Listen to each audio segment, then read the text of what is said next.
princípios da tua palavra, Pai, em nome do Senhor Jesus. Quantos dizem amém? Amém. Aleluia, glória a Deus. Sabe, queridos, se você observar a sua vida, você vai perceber que as nossas vidas, elas são de altos e baixos.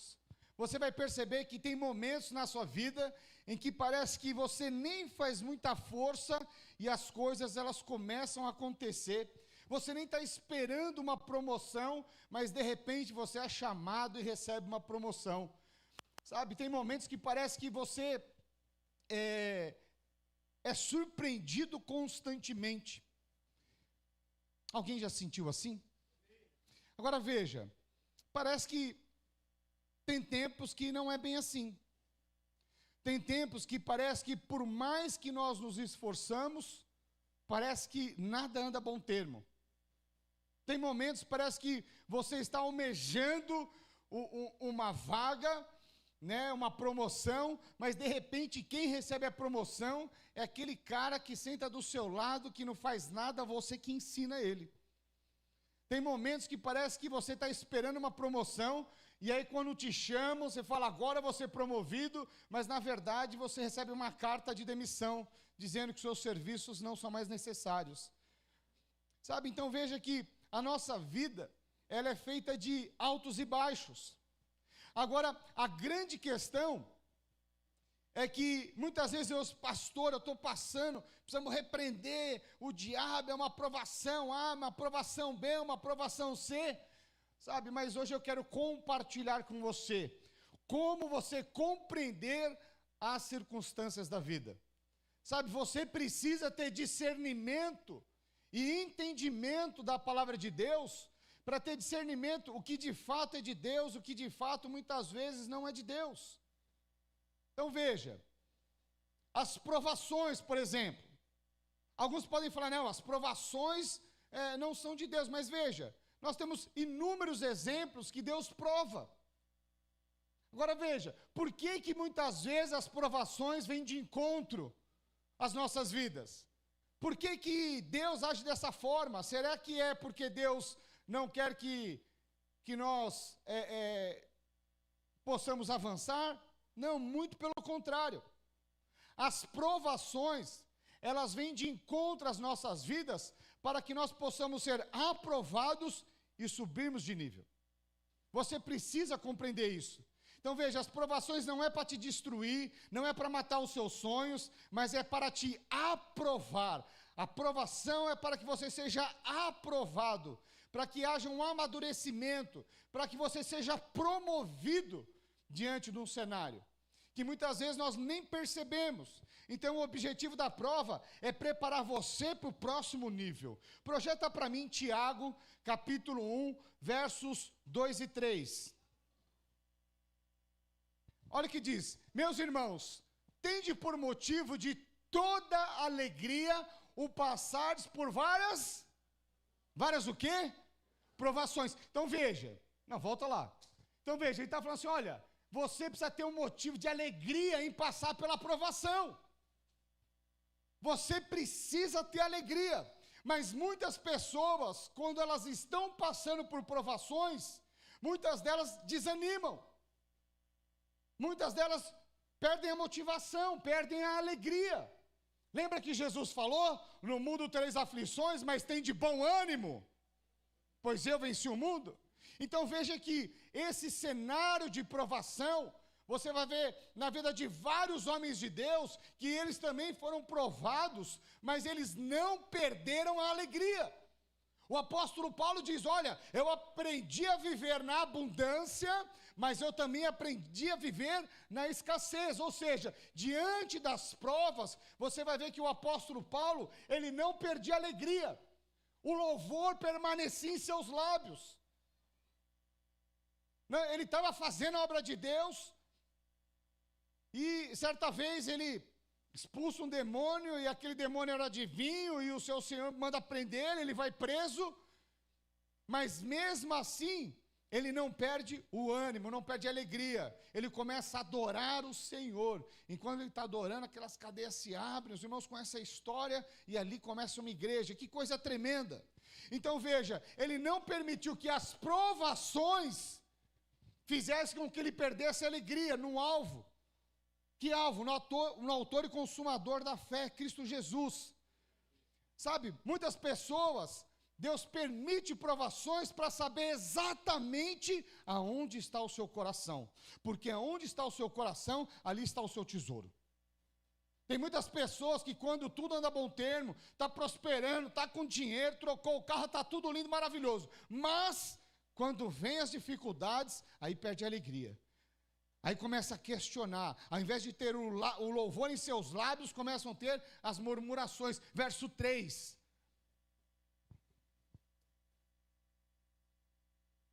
Sabendo que a aprovação da vossa fé, uma vez confirmada, produz o quê?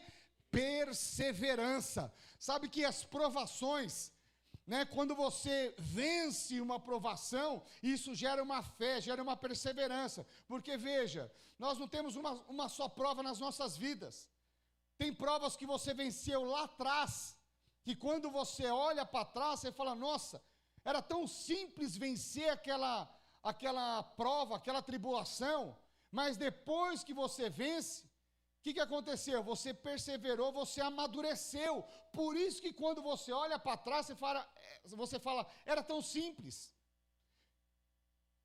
Agora veja, o fato é que todo pai que investe no filho, ele quer que ele avance, que ele prospere, que ele conquiste. Existe algo de conquista em nós. E se você não tiver revelação e discernimento, muitos param a sua vida cristã, muitos são paralisados em meio às provações. Porque a aprovação, quando você entende que a aprovação é favor de Deus na sua vida, para que você seja treinado, para que o Senhor possa te instruir, para que você possa amadurecer, para você checar verdadeiramente onde está o seu coração, aí tudo muda. Agora veja, as pressões, as provações, elas também revelam muitas outras coisas. Porque aqueles que estão firmados, estão perseverantes, eles continuam avançando. Mas às vezes Deus permite provações para que você possa fazer um bio-check-up, de fato, da realidade da sua vida. Porque às vezes você dá conselhos às vezes para muitas pessoas, você fala, você orienta, mas quando é a sua vez da prova, você começa a murmurar, você começa a questionar a Deus, você começa a tem uma certa incredulidade, fala, Deus me esqueceu aqui na Chapada, por que eu estou passando isso? Agora, quando você entende que essas provações é só um treinamento para o Senhor te levar para um próximo nível, você não perde a alegria, você está sempre disposto e sempre com uma fé no lugar certo para avançar e para romper, amém? Então veja, muitos em meio às tribulações eles murmuram, questionam. E Deus, ele precisa saber exatamente onde está o seu coração. Não que ele não saiba. Na verdade, Deus sabe. Mas muitas vezes ele coloca uma prova diante dos teus olhos para que você mesmo possa enxergar onde o seu coração se encontra. Esses dias eu vi uma piadinha. Eu sou péssimo para contar piada. Mas vou contar o contexto aqui para você entender. O cara, ele está lá e o cara falou, tira uma foto para mim.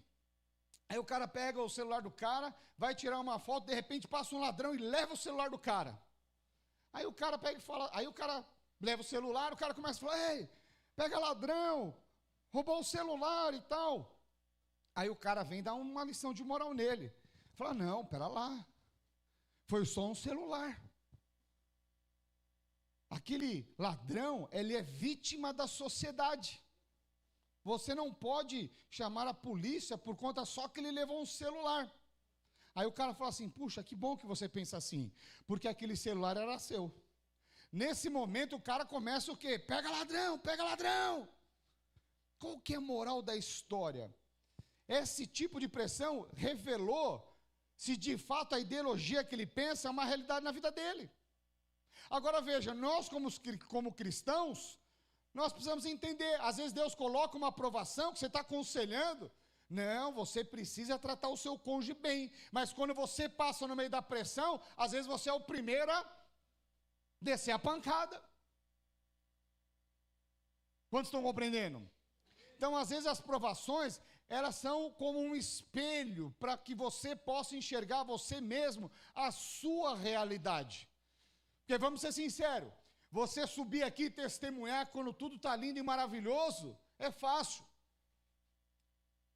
E aí você chora que Deus fez isso e aquilo. Agora, e quando Deus não faz? E quando Deus se cala? E quando que parece que por mais que você faz, aquele louvor que você se derramava em lágrimas, agora não derrama mais. Aquela palavra que tocava o seu coração, parece que não toca mais. E nesse momento, você permanece perseverante nas convicções que Deus te deu, ou você começa a questionar e tudo se torna relativo. As coisas de Deus começam a se tornar relativo. Então veja, nós precisamos ter realidade. É fácil ver um homem quando ele está... Um homem quando ele está muito nervoso assim, você pode ter certeza, ele está sem dinheiro. Não, vamos ser sinceros. O cara, ele está com grana, está prosperando, está uma bênção. O cara não fica nervoso. O filho liga e pede um pix, ele fala, é de quanto? Fala, é só para comer o pastel, manda 30. O pai vai lá, manda 50, 100, toma, recebe. Feliz. Mas o dia que ele está sem dinheiro, ele fala o quê? Ué, semana passada eu te mandei, esse aqui é outro pix? Não, não tem não, vai comer em casa. Não vai comer pastel na feira não. A esposa pede uma blusinha. Se ele está com dinheiro, ele fala, não, nós vamos no shopping, para de ir no Brás, filha. Para com essa coisa da feirinha da madrugada. Você precisa dormir, cuidar da sua pele, você precisa descansar. Vamos ao shopping. Mas o dia que ele está, ainda que a mulher vai na coisa, eu quero comprar uma blusinha. Que blusinha? Já tem um monte, não vai gastar nada. O cara está nervoso. Por quê? Expõe aquilo que é a realidade que está dentro do coração. Então, às vezes, a prova da pessoa ficar sem dinheiro é uma provação para expor aquilo que está dentro. Porque o fator de você ter ou não ter dinheiro não é um fator determinante de como você lidar com a sua esposa e com os seus filhos e com as pessoas que estão ao seu redor. Então é só uma exposição. Para que não, Deus já sabe onde está o seu coração. É para que você possa enxergar aquilo que está dentro e você nem sabe. Quantos estão compreendendo? Aleluia, glória a Deus. Sabe, projeta para mim Deuteronômio, capítulo 8, verso 2.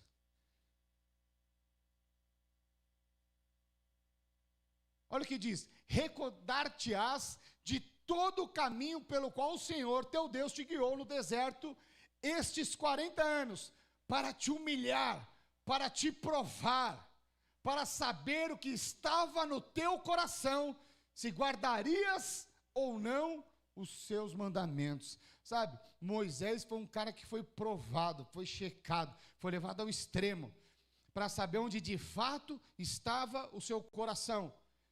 Muitas vezes Deus, Ele vai checar o nosso coração através de provações, para saber de fato aonde está o nosso coração. Tem pessoas que elas só se relacionam por interesse, depois que consegue, acabou. É muito ruim, é baseado na troca. Sabe, se você age dessa forma, isso é reprovação, de tempos em tempos vai ser o mesmo cenário.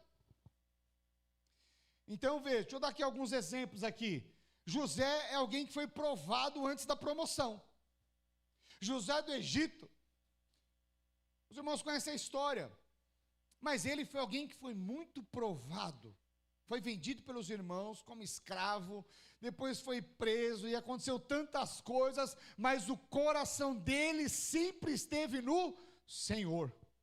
Recebeu várias propostas da esposa de Potifar, mas permaneceu firme. Então veja, antes da promoção houve provação. Então, quando você entende que as provações é só para fortalecer a sua fé, é só para que você seja aprovado, aí a sua postura muda, a sua fé é uma fé para perseverar nas convicções que Deus já te deu. Então veja, José teve um sonho lá atrás, ele tinha uma convicção lá atrás. Então aquilo só era o processo para que Deus o levasse aonde Deus queria levá-lo. Amém? Mas nós temos tantos outros exemplos, mesmo Moisés, né, no deserto, né, Davi, foi preparado antes, foi tudo preparação para ele poder assumir o trono, diferente de Saul. O povo escolheu, toma, assume. Mas você vê que Davi não. Ele foi passando por uma série de preparações até assumir o trono. Foi matando um leão, foi matando um urso, foi matando Golias, foi vencendo guerras, até que assumisse o trono. Teve a oportunidade de matar o rei Saul, aquele que queria matá-lo, mas o que ele fala? Eu não vou tocar em ungido de Deus. O que é isso? É provação. Porque tem pessoas que falam, comigo não, pastor, escreveu, o pau comeu. Sou crente, mas não sou bobo. E eu fico pensando, pois é, reprovou. Reprovou. Amém? Então veja, o alvo da prova é te promover para o próximo nível. Fala assim, fala a pessoa assim, vai ser promovido para o próximo nível. Segundo aspecto, são 5. Segundo aspecto, disciplina. Então, o primeiro é aprovação, o segundo é disciplina. Qual que é a diferença? A aprovação é um teste, mas a disciplina é a correção da aprovação errada. Você não foi aprovado, muitas vezes tem disciplina. Projeta para mim Provérbios, capítulo 3, verso 12. Olha o que diz o texto. Porque o Senhor repreende a quem ama, assim como o pai ao filho, a quem quer bem. Então veja, a disciplina de Deus, ela é para correção. Não é para, como muitas vezes acontece no mundo. Porque Deus, é um pai amoroso. Então veja, projeta para mim Hebreus 12, capítulo 5 e 6, versos 5 e 6. Diz assim, filho meu, não menosprezes a correção que vem do Senhor.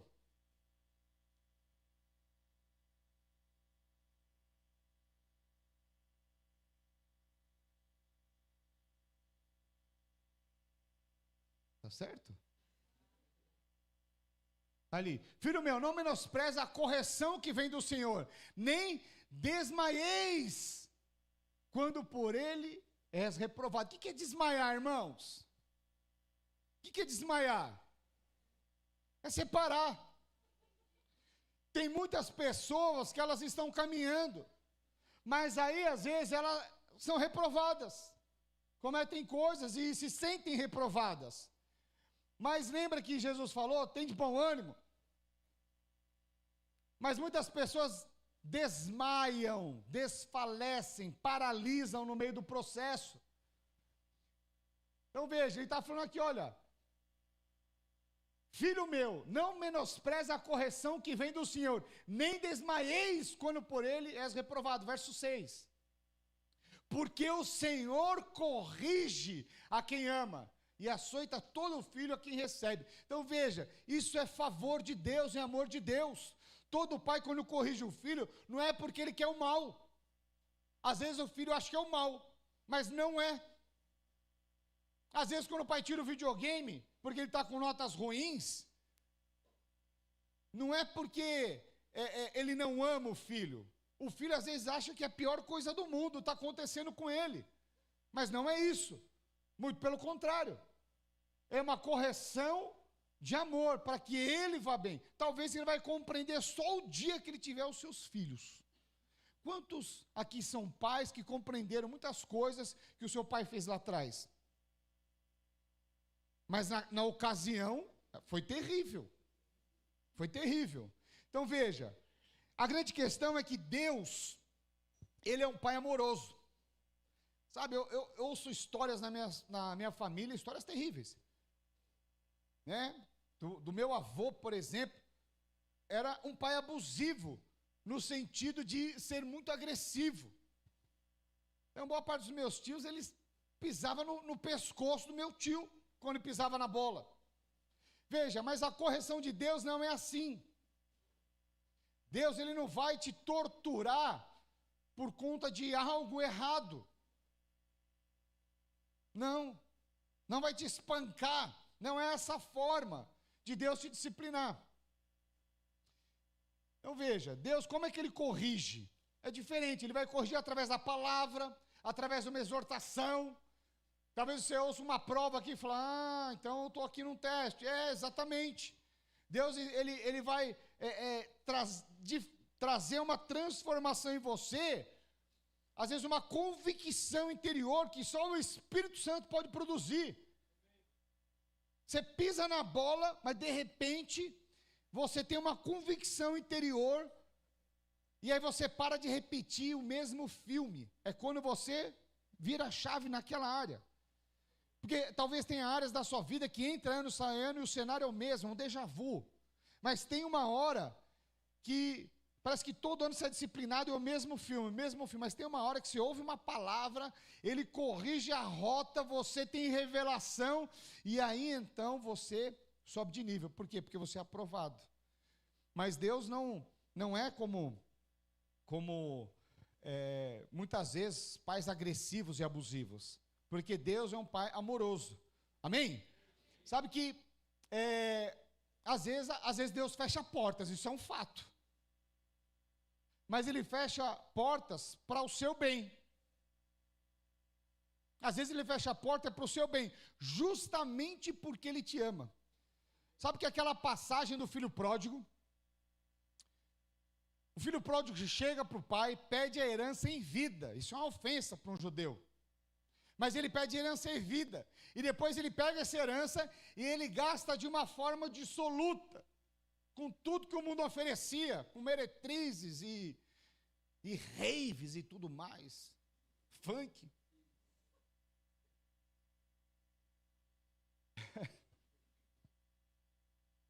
E aí o que acontece? O cara gasta tudo.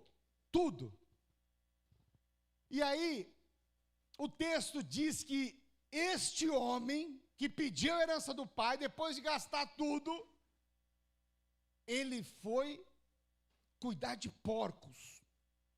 Agora veja, para um judeu cuidar de porcos é uma humilhação sem precedente. Mais do que isso, chegou ao ponto de comer as lavagens dos porcos, das alfarrobas dos porcos. Isso é uma humilhação. Agora veja, por que ele chegou nesse ponto? Por que um judeu foi aceitar cuidar de porcos? Porque muito provavelmente as demais portas foram fechadas. E Deus precisava levar ele a uma posição, a uma disciplina, onde ele pudesse enxergar, a uma posição de humilhação tamanha, onde ele pudesse enxergar, e aí então cair em si, então voltar para o lugar do qual ele nunca deveria ter saído, que é a casa do Pai. Então, às vezes, a disciplina de Deus é a exposição. É a exposição. Muitas vezes, Deus no processo, Ele fala uma vez, o Espírito Santo fala com você, olha, não faça isso, você errou, não faça isso, não faça isso. Se você não ajustar a rota, Ele te expõe. Essa é a disciplina de Deus. Agora veja, Ele não te expõe porque Ele não te ama, muito pelo contrário. Ele te expõe justamente para que você caia em si e ajuste a rota e volte para o lugar de onde você nunca deveria ter saído. Quantos estão compreendendo? Aleluia. Sabe, quando você entende isso, quando você compreende isso, sabe, você se sente tão amado. Tão amado. É tão poderoso isso, irmãos. Terceiro aspecto, consequências natural do erro, do que você fez. Às vezes o que acontece? Às vezes por livre e espontânea vontade você faz determinadas coisas e tem consequência. Sim ou não? E às vezes você fala, nossa, mas eu estou fazendo tudo certinho, com coração para Deus. Mas às vezes você erra. E todas as vezes que você erra, tem consequência. Ontem, não sei se eu conto, se não. Antes de ontem, acho que foi antes de ontem, pastora viajando, ela falou, ela quis comprar como chama? Um trocador. Né? Precisa de um trocador na salinha dos babies. Tá bom. Tinha aqueles antigos lá, compramos um trocador. E aí, os irmãos, não, pastor. Eu de férias, a esposa viajando. Eu e o Caleb de pijama o dia inteiro. Comendo lanche, doce. Enfim. Cultivando aquela bandeja, um ecossistema. Mas veja, aí o irmão, pastor, vamos colocar. Oh Deus, ainda bem que tem uns irmãos que me empurram. E eu saí do meu trono, sofá, abandonei o controle e vim para a igreja. E aí, irmãos, estamos lá, tudo certo. E aí nós estamos furando ali, furamos o trocador, furamos as paredes, furo 1, furo 2, no furo 3, não, estava difícil furar. Estamos furar, falei, irmão, acho que pegou um ferro, alguma coisa aqui que tá diferente. Falei, não, pastor. E assim, a furadeira estava meio cansada. Cansada a furadeira. E eu falei, acho que essa furadeira. Ele falou, não, pastor, nós vamos furar esse negócio aí. É bom andar com pessoas que te motivam. Eu gosto de uma equipe que motiva. Eu estava já meio desanimado, porque eu falei, acho que eu estou meio fraco. Aí ele falou, não, pastor, liga o martelete que nós vamos furar esse negócio, vamos instalar. Eu falei, é verdade, irmão, recebi um ânimo, martelete, vamos furar. Puxa, água para tudo quanto é lado. Furamos o cano. Meu Deus, que desespero. Só eu, irmão. E eu pensando, aonde é o registro? Puxando na memória. Aí eu lembrei, o registro daquele cano, ele está saindo da caixa d'água em cima do banheiro masculino lá da frente, que nós fechamos tudo forro. Pensa, sair correndo. Aí eu estou automático, guardei uma vida inteira ali no banheiro onde reformou ali. Eu fui lá seco para pegar a escada, olha e falei, nossa, a escada não está aqui, onde está essa escada? Meu Deus.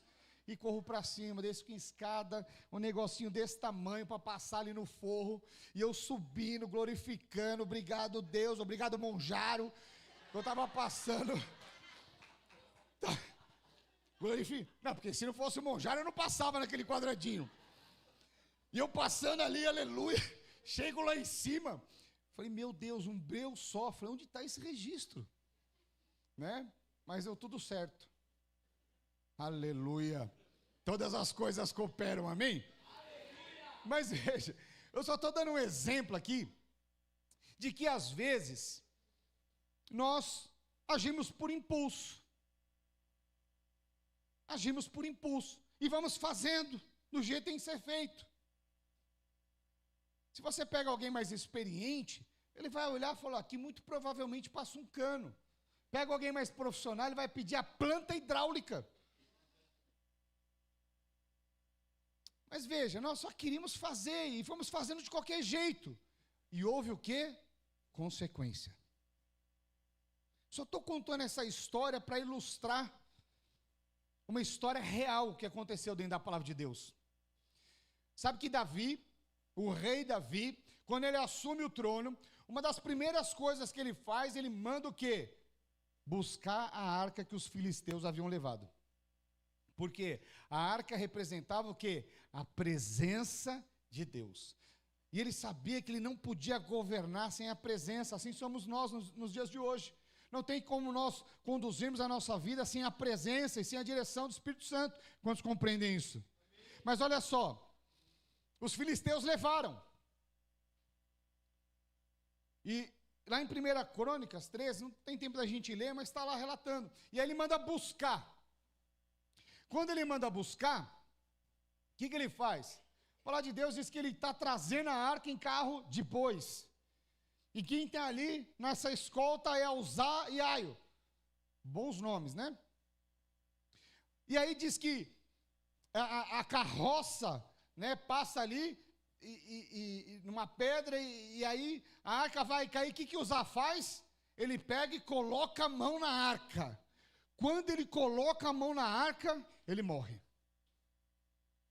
Ele morre. Agora veja. Alguns podem pensar, puxa vida, mas ele não estava fazendo a obra de Deus? Ele queria trazer a presença de Deus, e por que essa consequência tão severa a ponto de Uzá morrer? Qual que foi o problema? Não olhou a planta hidráulica. Sabe qual foi o problema? Ele esqueceu daquilo que Deus havia falado lá em Levítico. Porque lá em Levítico, Deus deu a direção clara de como a arca deveria ser carregada. Então a arca tinha o quê? Tinha umas argolas nas laterais e deveria passar um bastão, um varão. Deveria passar um varão e os sacerdotes deveriam carregar, 2 na frente e 2 atrás. Essa era a forma de transportar a arca, de carregar a arca. Mas o que acontece? Na euforia, no ímpeto de colocar rápido o trocador, de trazer logo essa presença, vamos fazer de qualquer jeito. Vamos fazer rápido, vamos resolver o problema. Uzá, vai você mesmo, pega. Eles não levaram o carro de boi? Pega o carro de boi e traz. Sabe, é quando você quer fazer as coisas porque você viu que é replicar. Mas você precisa estar atento naquilo que Deus de fato falou para você. É quando tem pessoas que olham o ministério de outro e falam, eu vou copiar porque vai ser igual. Veja, Deus não aceita réplica. Deus tem algo exclusivo para os filhos. E Ele dá direção clara e objetiva aos filhos. Todas as vezes que os filhos não ouvem aquilo que o pai diz, muitas vezes eles agem de uma forma pelo ímpeto e depois sofrem as consequências. Então veja, Deus havia falado claramente como ele deveria transportar essa arca, mas porque ele fez de uma forma, do jeito que ele viu os filisteus, ele quis fazer da mesma forma, esqueceu dos princípios e dos ensinamentos que Deus havia dado para eles, e porque esqueceu, foi reprovado. Quantos estão compreendendo? Então veja, existem princípios espirituais e naturais estabelecidos por Deus. Então tem pessoas que às vezes elas fazem coisas e não querem sofrer as consequências. Não tem como. Então quando alguém adultera, tem consequência. Às vezes demora um tempo para restabelecer o casamento, a confiança. Quando alguém rouba na empresa, tem consequência. Tem consequência. Alguns são mandados embora por justa causa, outros chamam até a polícia, mas tem consequência. Então veja, mas mesmo assim, Deus continua sendo Pai. Não importa, Deus continua te amando e ajustando a rota até que você pare de andar no seu ímpeto, naquilo que dá na sua cabeça, e você comece a ouvir a instrução de Deus. Muitos de nós ficamos patinando, parado, porque vamos atirando para qualquer lado.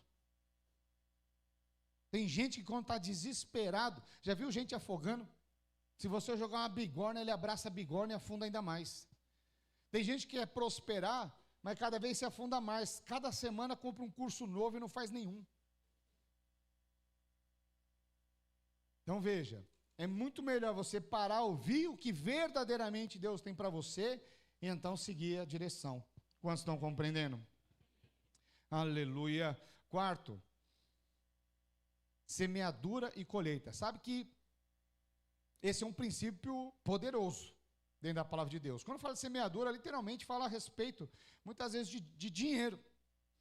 E de fato, é algo muito poderoso. Mas veja, deixa eu ler um texto aqui para os irmãos. Projeta 2 Samuel, capítulo 12, versos 9 e 10. 2 Samuel, capítulo 12, versos 9 e 10. Olha o que diz. Aqui está dizendo aqui a respeito de Davi sendo reprovado. Vou contar o contexto aqui. Davi foi apesar dele ter sido meu rei, ele foi reprovado numa questão.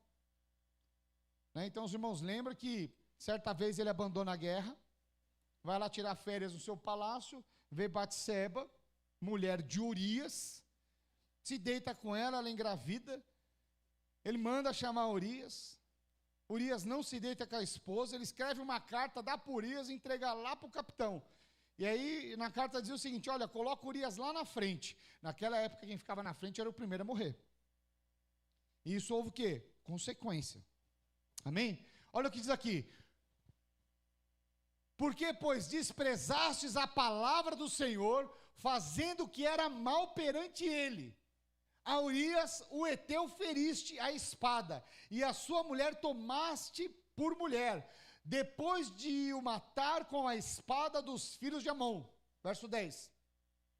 Agora, pois, não se apartará a espada jamais da tua casa, porquanto me desprezaste e tomaste a mulher de Urias, o Eteu, para ser tua mulher. Então veja, ele teve uma atitude natural, segundo a sua carne, por desprezar os princípios da palavra de Deus, que houve o que? Uma consequência. Então, porque ele feriu a espada, agora ele fala que a espada não vai apartar da sua casa. O que isso quer dizer? Então veja, é quando, por algum motivo, você roubou alguma coisa, mas agora a consequência é os seus filhos mendigaram pão. É mais ou menos isso que está dizendo.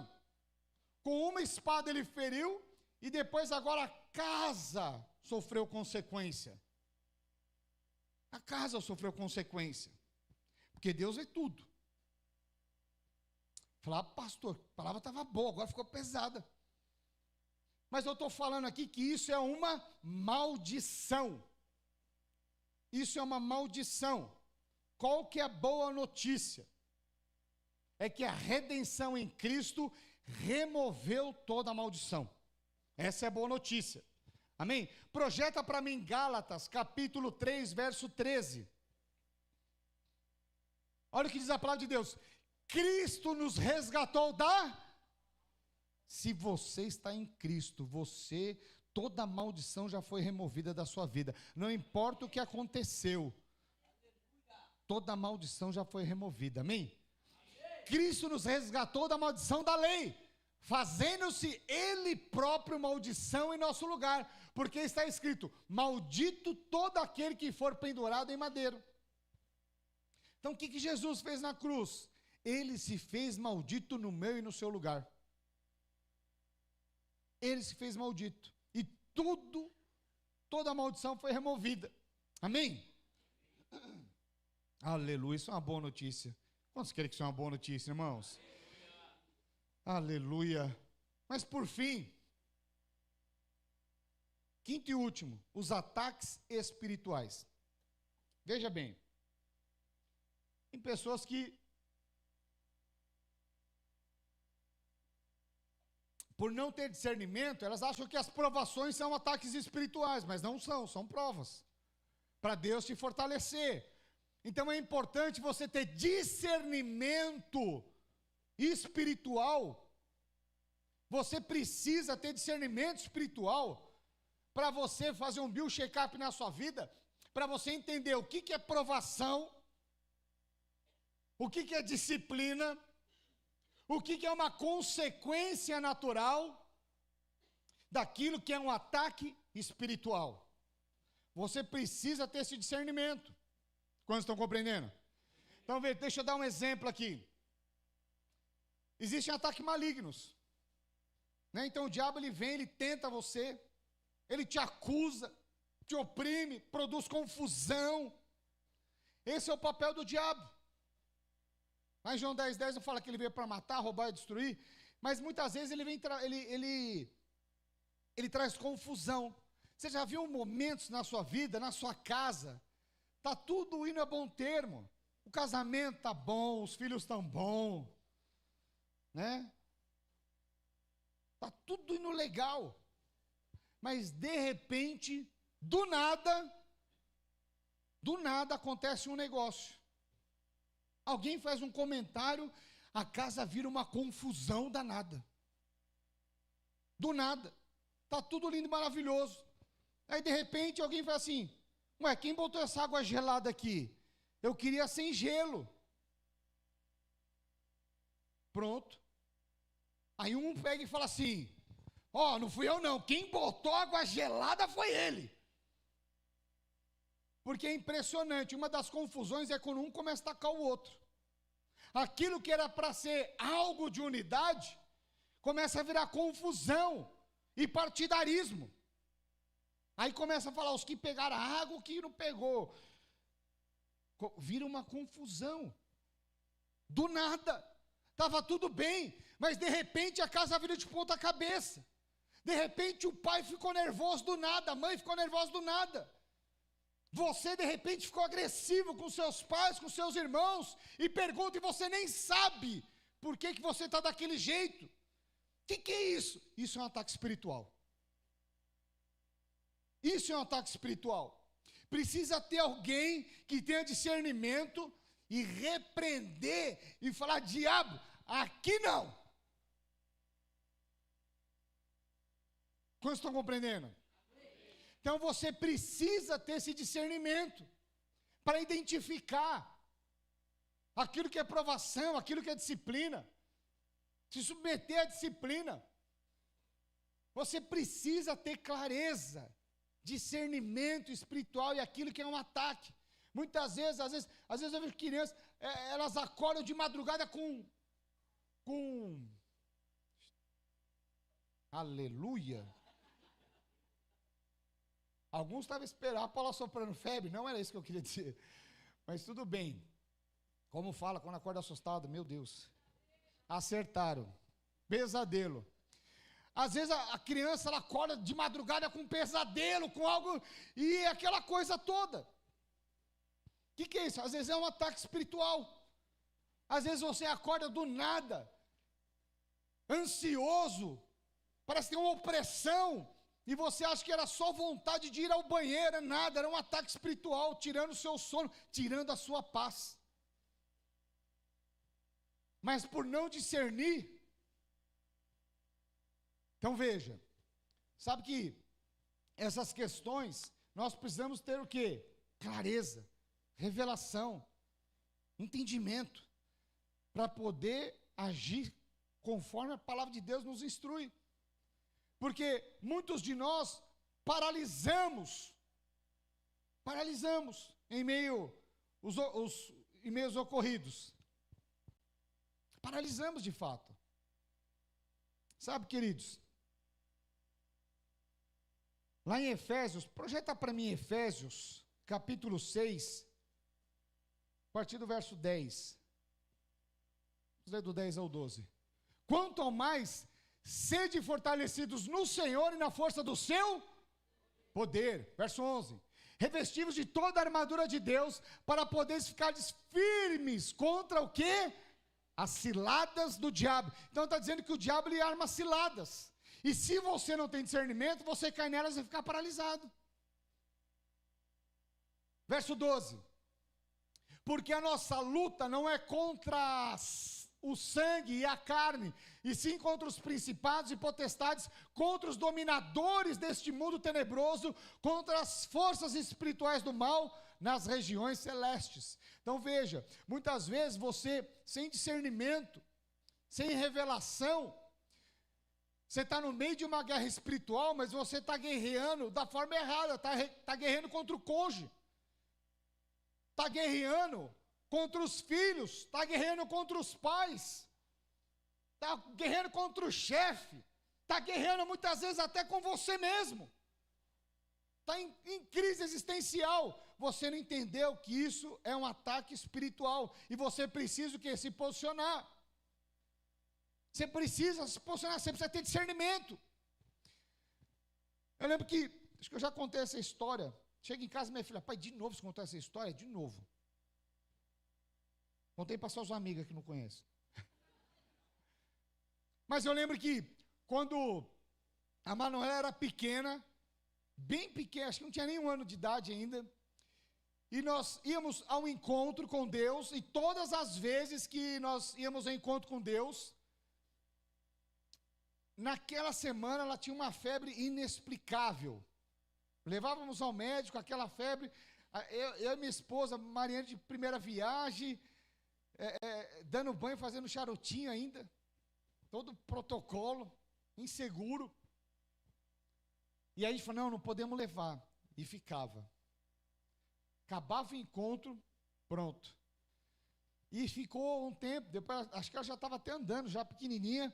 Chegava o encontro, o que acontecia? Febre. 1 vez, 2 vezes, 3 vezes. Na terceira vez, eu lembro que eu estava na igreja orando, e eu tive clareza que era um ataque espiritual. Eu não conseguia perceber. Às vezes você está passando no meio de um ataque espiritual e você não percebe. Por que não percebe? Porque você se conforma.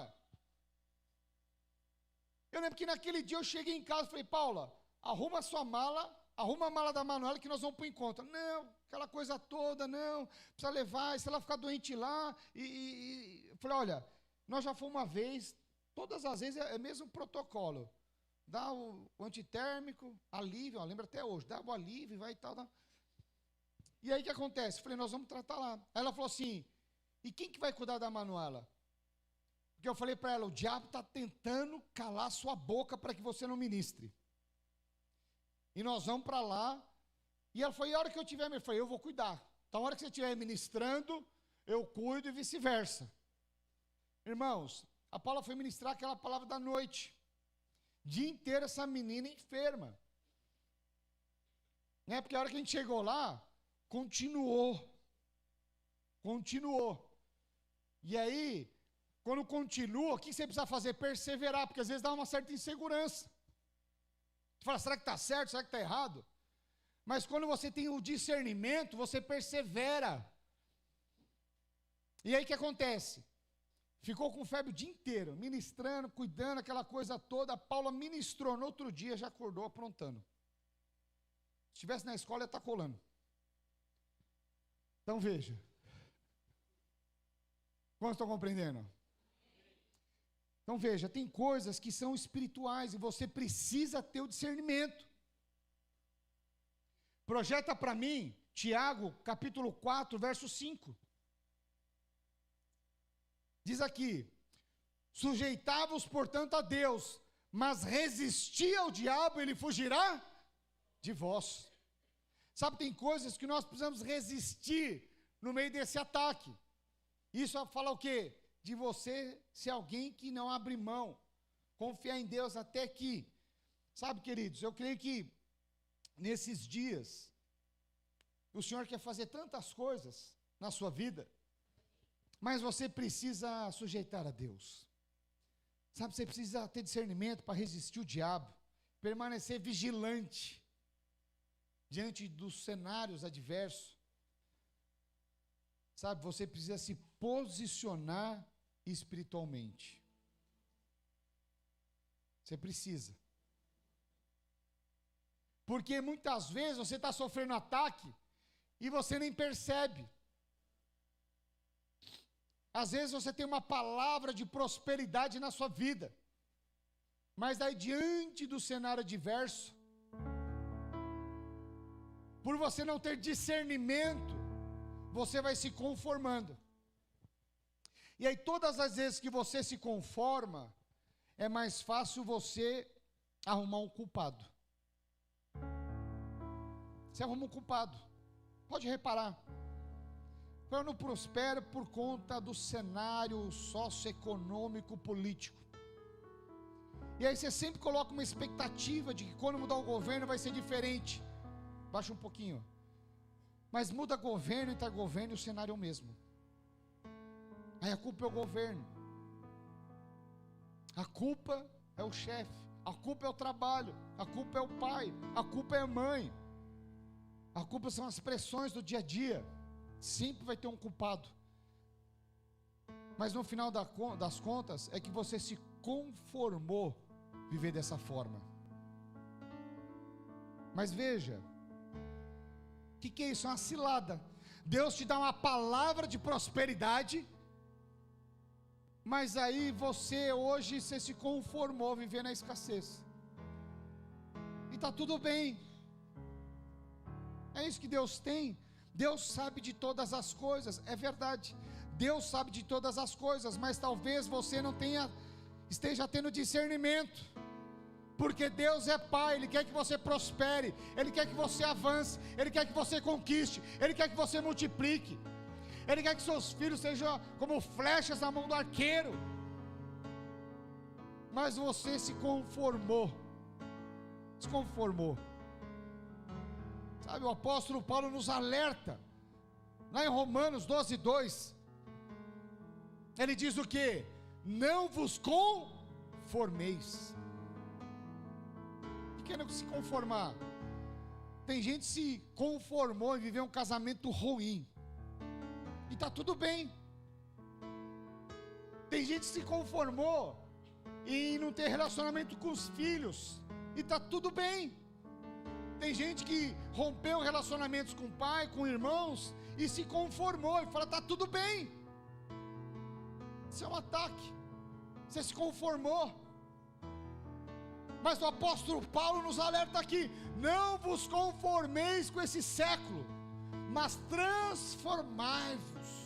Ou seja, quando você tem discernimento na sua vida, daquilo que é uma aprovação, daquilo que é uma disciplina, daquilo que é uma consequência natural por você não ter seguido os princípios, seguido aquilo que Deus orientou, e tem consequência. Quando você tem clareza do princípio da semeadura, e quando você tem clareza e discernimento daquilo que é uma guerra espiritual, aí muda. Então eu sei claramente as áreas que muitas vezes eu sou disciplinado. Pastor, sim. E o primeiro cenário para você sair é você reconhecer que errou de fato. Quantas vezes eu errei? Mas quantas vezes eu reconheci aos pés do Senhor? Sabe? Sem colocar a culpa em ninguém, mas assumindo, reconhecendo, muitas vezes se humilhando.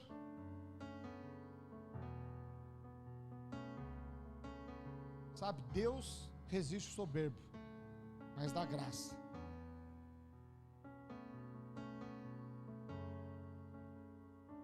Aleluia. Sabe, queridos, quero orar pelos irmãos. Não sei quem vai distribuir a ceia, mas pode fazer agora. Só de 3 casais pelo menos, né? Aleluia.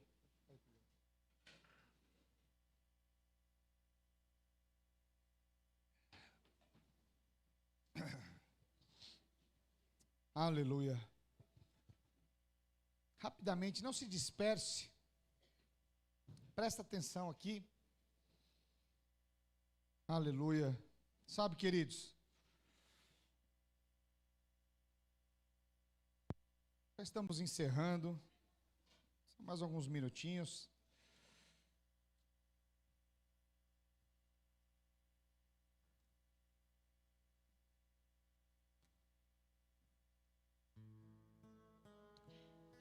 Fala para o pessoal do seu lado assim, para pegar não precisa falar. Sabe, queridos, Você não está aqui por acaso.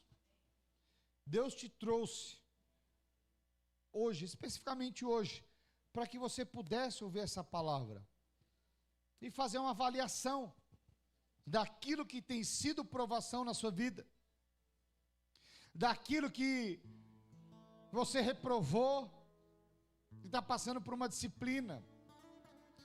Sabe, responda rápido, humilhe-se rápido, reconheça rápido, porque essa é a maneira de você avançar, de você subir de nível. Sabe, você precisa também ter discernimento daquilo que é uma guerra espiritual, daquilo que muitas vezes o diabo tem assolado a sua casa, mas por algum motivo você se conformou e se tornou alguém passivo. Deixa eu dizer algo. O fato, diante de um cenário adverso, de uma guerra espiritual, a sua passividade não favorece em nada. Muito pelo contrário. A sua passividade só vai te levar a uma paralisia. E muitas vezes, uma posição de murmuração e crítica. Muitas vezes é uma posição de murmuração e crítica. Porque quando você não tem discernimento na guerra espiritual, e as coisas não avançam, as coisas não rompem, muito provavelmente você começa a murmurar. Às vezes as pessoas mais próximas começam a murmurar do cônjuge, do pai, dos filhos, da mãe.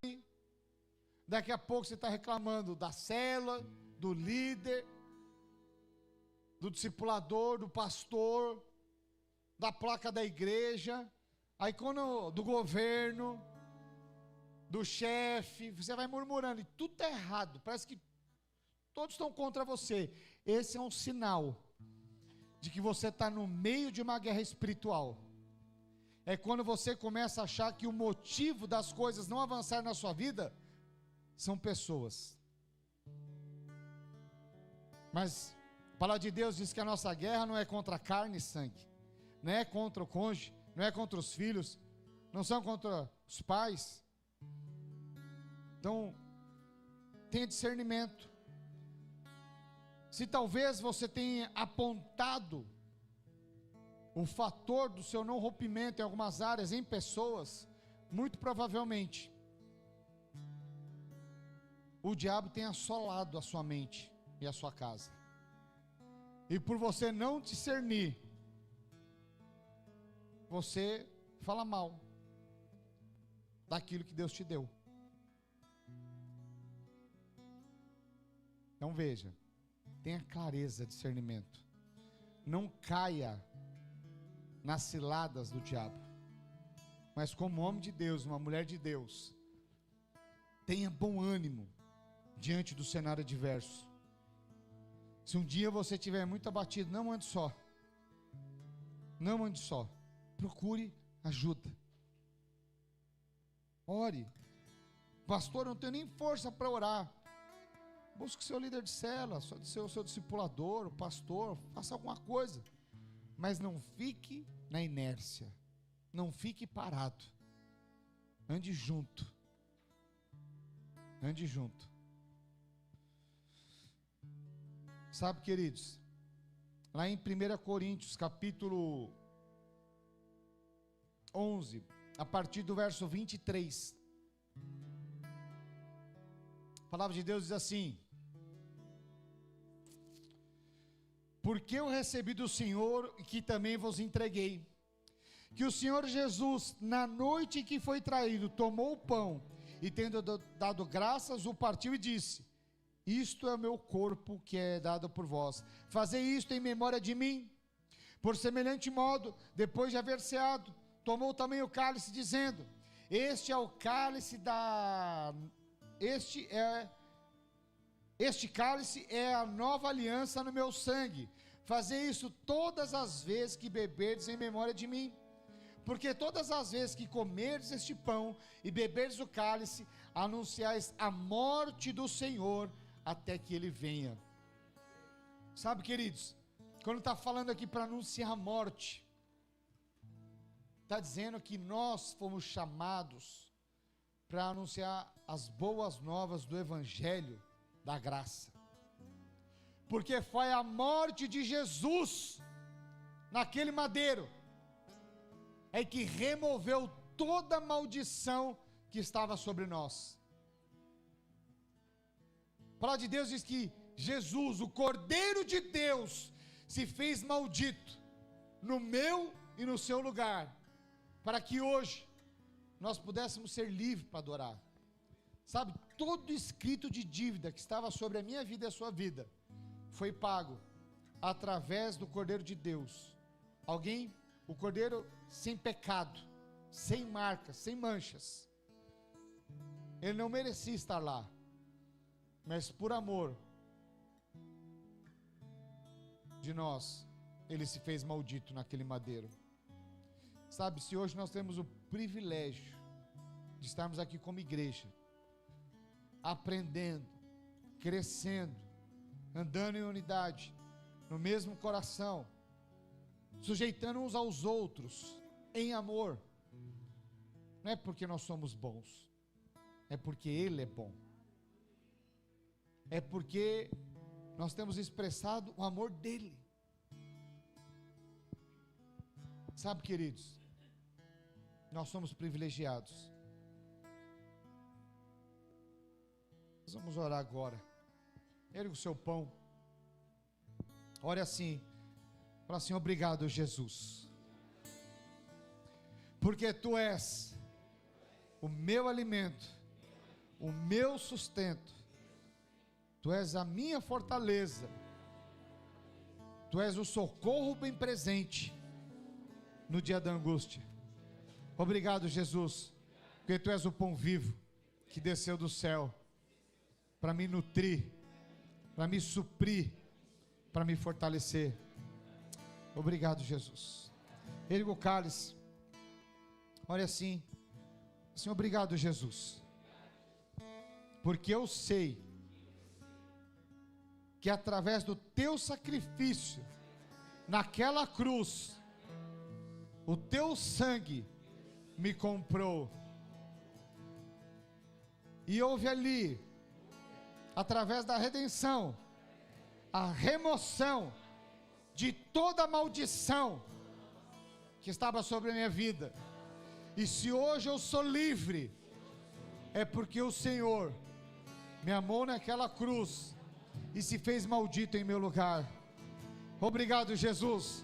Eu não merecia, mas o Teu amor me alcançou.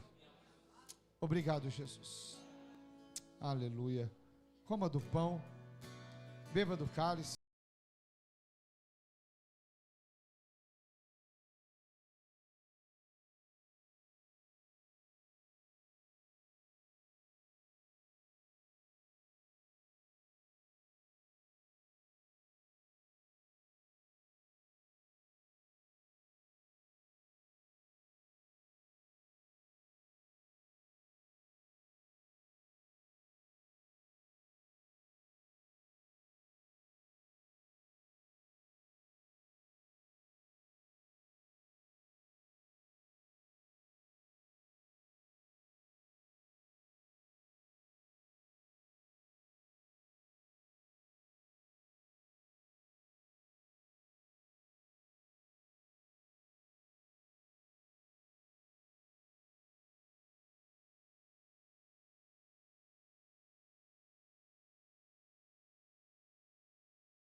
Aleluia.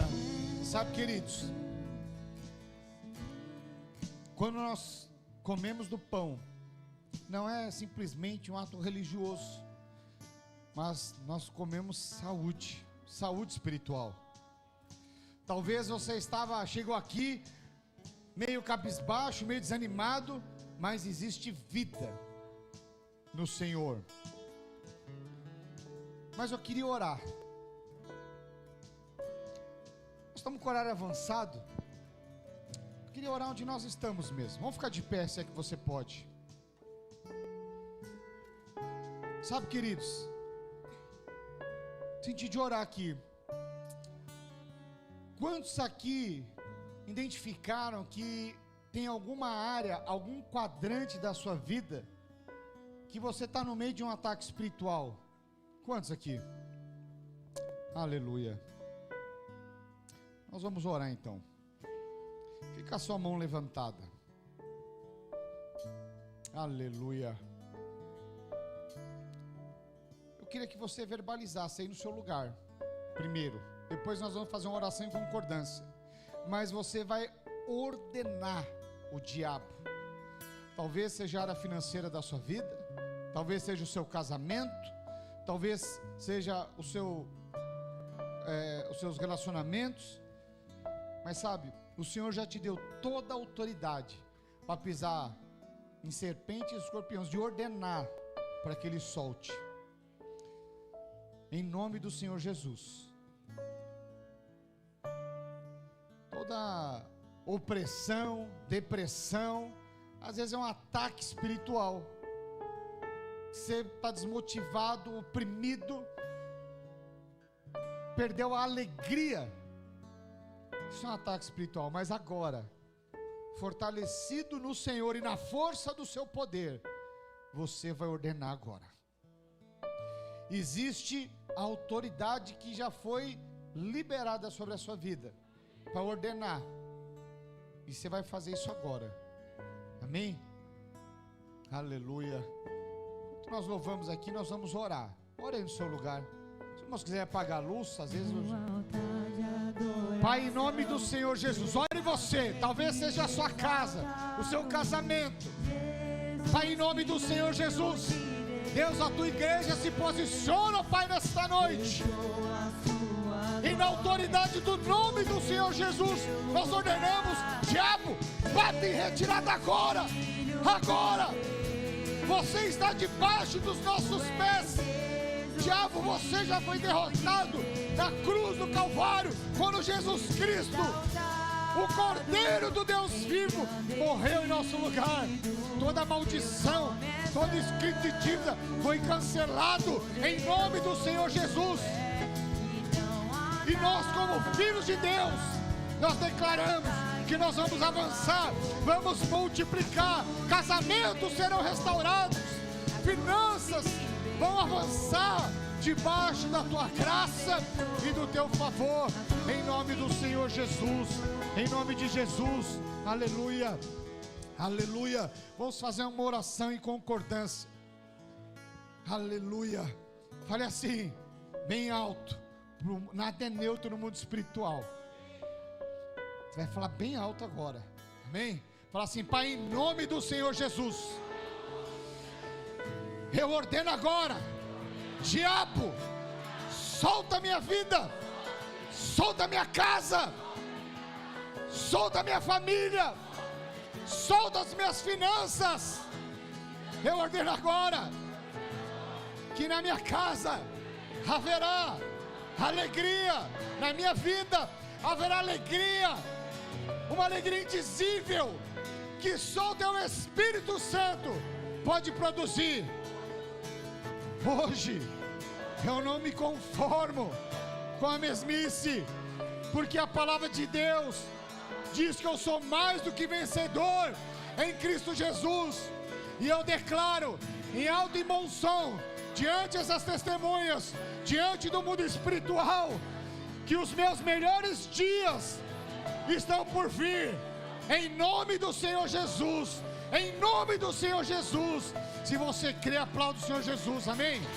Aleluia, Aleluia. Glória a Deus. Aleluia. Nós estamos encerrados em nome do Senhor Jesus. Amém? Os nossos